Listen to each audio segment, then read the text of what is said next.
నమస్తే, తెలుగు రాజ్యంకి స్వాగతం. నేను మీ సంధ్య.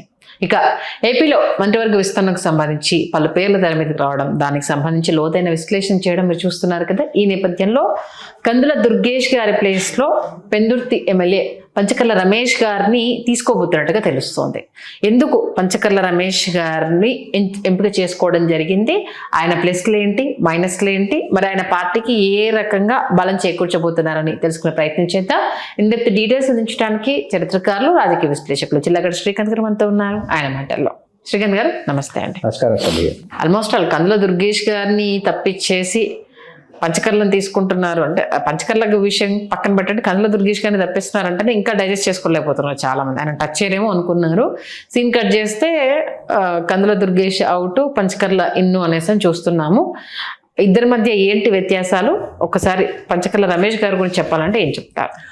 ఇక్కడ పంచకర్ల రమేష్ బాబు గారు 2009 ప్రజారాజ్యం పార్టీతో రంగప్రవేశం చేసి 3272 ఓట్ల ఆధిక్యతతో అప్పుడు గండి బాబ్జీ గారు కాంగ్రెస్ అభ్యర్థి మీద ఆయన పెందుర్తి నియోజకవర్గం నుంచి విజయం సాధించి ఆ ప్రభంజనంలో కాంగ్రెస్ పార్టీ అంటే తెలుగు మనకి ప్రజారాజ్యం ఖచ్చితంగా గెలిచేటటువంటి స్థానాల్లో హోరాహోరీ పోరులో వెలుపలికి వచ్చారు. ఆయన వచ్చి హౌస్లోకి ప్రవేశించి 15 ఉమ్మడి విశాఖ జిల్లాలో 15 నియోజకవర్గాలు కాదు, 4 నియోజకవర్గాల్లో ప్రజారాజ్యం జైకేతనం ఎగరవేయడం సాధారణమైన విషయం కాదు. కానీ విశాఖ ప్రజలు ఏంటంటే, ఉమ్మడి విశాఖ జిల్లా ప్రజలు కొత్త పార్టీ వస్తే, కొత్త నాయకులు వస్తే, స్థానికేతరులు వచ్చినా స్వాగతించేటటువంటి ఒక క్వాలిటీ విశాఖ వాసులకు ఉంది, ఆ జిల్లా వాసులకు ఉంది. అట్లా పంచకర్ల రమేష్ బాబు గారు రావటం జరిగింది, గెలిచారు. 14 ఎన్నికల నాటికి ఆయన నియోజకవర్గం మార్చుకోవాల్సి వచ్చింది. ఆయన ఎలమంచిలికి వచ్చారు. ఎలమంచిలికి వచ్చి తెలుగుదేశంలోకి వచ్చారు. అప్పటికి తెలుగుదేశం పార్టీ అభ్యర్థిగా వైకాపా అభ్యర్థి ప్రగడ నాగేశ్వరరావు గారి మీద 8445 ఓట్ల ఆధిక్యతతో గెలుపొందారు. 19 ఎన్నికలు కూడా ఎలమంచిల్లోనే ఆయన కొనసాగారు. కాకపోతే ఏంటంటే 19లో రమణమూర్తి రాజు గారు అంటారు, వైకాపా ఆయనకు అవకాశం ఇచ్చింది.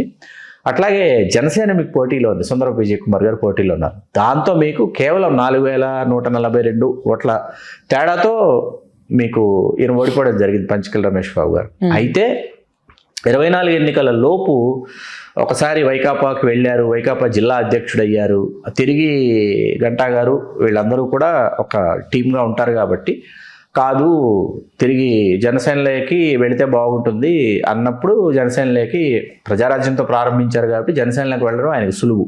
ఓకే, కాబట్టి జనసేనలోకి వెళ్ళి తిరిగి పెందుర్తి నియోజకవర్గం నుంచి పోటీ చేసి ఆయన అక్కడ ఇవాళ కనీవిని ఎరుగున ఆధిక్యత 67,000 పైచిల కోట్ల ఆధిక్యతతో అక్కడ అన్నంరెడ్డి అదీపురాజ్ వైకాపా అభ్యర్థిని ఓడించి ఈవేళ కొలువు తీరారు. వరుసగా 4 ఎన్నికల్లో పోటీ చేసినట్టు, 2 సార్లు ఎలమంచిల్లో పోటీ చేశారు, 2 సార్లు పెందుర్తిలో పోటీ చేసినట్టు, ఎలమంచిల్లో ఒకసారి ఓడిపోయినట్టు, పెందుర్తిలో పోటీ చేసిన 2 సార్లు ఆయన గెలిచినట్టు, ఒకసారి ప్రజారాజ్యంలో ఒకసారి జనసేనలో. 2009లో ప్రజారాజ్యం 14 తెలుగుదేశం, 19 తెలుగుదేశం, 24 జనసేన.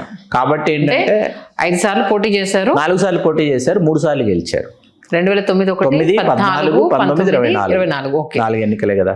2 సార్లు ఓడిపోయారు, 2 సార్లు ఒకసారి ఓడిపోయారు, 19లోనే ఓడిపోయారు, 3 సార్లు గెలిచారు. జనసేన తరపున పోటీ చేసినప్పుడు కాదు, తెలుగుదేశంలో పోటీ చేశారు 19లో. తెలుగుదేశం శాసనసభ్యుడిగా కన్ఫ్యూజ్ అవుతున్నా. 2009 ప్రజారాజ్యం, 2014 తెలుగుదేశం, 2019 తెలుగుదేశం ఓటమి, 2024 జనసేన.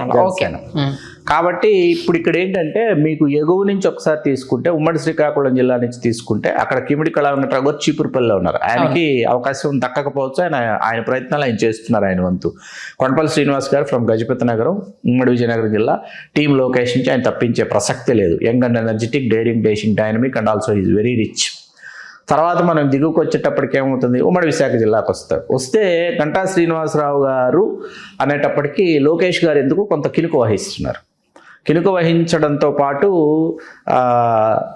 ఆయన వాళ్ళిద్దరి మధ్య ఎందుకో తెలియనటువంటి ఒక దూరం అయితే ఉండిపోయిందని అనిపిస్తుంది. అంటే గంటా గారు 2019లో విశాఖ నార్త్ నుంచి తెలుగుదేశం పార్టీ అభ్యర్థిగా గెలిచినా ఆయన తెలుగుదేశంలో యాక్టివ్ గా లేరు, వైకాపాలోకి వెళ్ళిపోతారు ప్రచారం కూడా జరిగింది. వెళ్ళలేదు అనుకోండి, వెళ్ళలేదు కానీ చాలా పెద్ద ప్రచారం జరిగింది.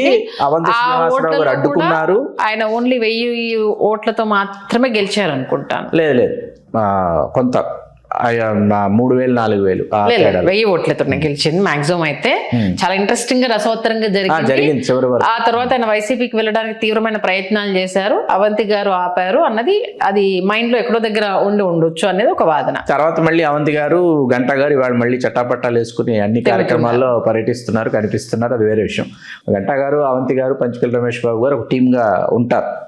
కాబట్టి గంటా గారి చాణక్యం ఆయన ఏంటంటే, సరే మనకు ఇవ్వరు అన్నది తెలిసినప్పుడు ఏంటంటే, మనకు బాగా సన్నిహితుడు సచివుడు అయినటువంటి వ్యక్తి మంత్రిమండలిలో ఉంటే మన పనులన్నీ సజావుగా సాగుతాయి కదా అని కాపు సామాజిక వర్గం రమేష్ బాబు గారు, తనకి సోదరుడు లాంటి గౌర సామాజిక వర్గానికి చెందినప్పటికీ గణబాబు గారు, వీళ్ళు మంత్రులు అయితే మన పనులన్నీ యథావిధిగా సాగిపోతాయని గంటా గారి చాణక్యం గంటా గారు ప్రదర్శిస్తున్నారు. సూపర్. జనసేన నుంచి దుర్గేష్ గారిని తప్పిస్తే కాపు సామాజిక వర్గం నుంచి జనసేనలో ఉన్నటువంటి పంచకల్ రమేష్ బాబు గారికి అవకాశం దక్కేటటువంటి పరిస్థితి పూర్తిగా మార్గం సుగమమైనట్టే. ఓకే, మొత్తానికంటే కష్టానికి ఓ ప్రతిఫలం అయితే దక్కుతుంది. ప్రజారాజ్యం పార్టీ సుదీర్ఘమైనటువంటి 4 ఎన్నికలు చూసినటువంటి సుదీర్ఘమైన రాజకీయ అనుబంధము రెండూను ఇక్కడ అనుబంధం రెండు మీరు చెప్పినట్లు అద్భుతంగా చెప్పారు.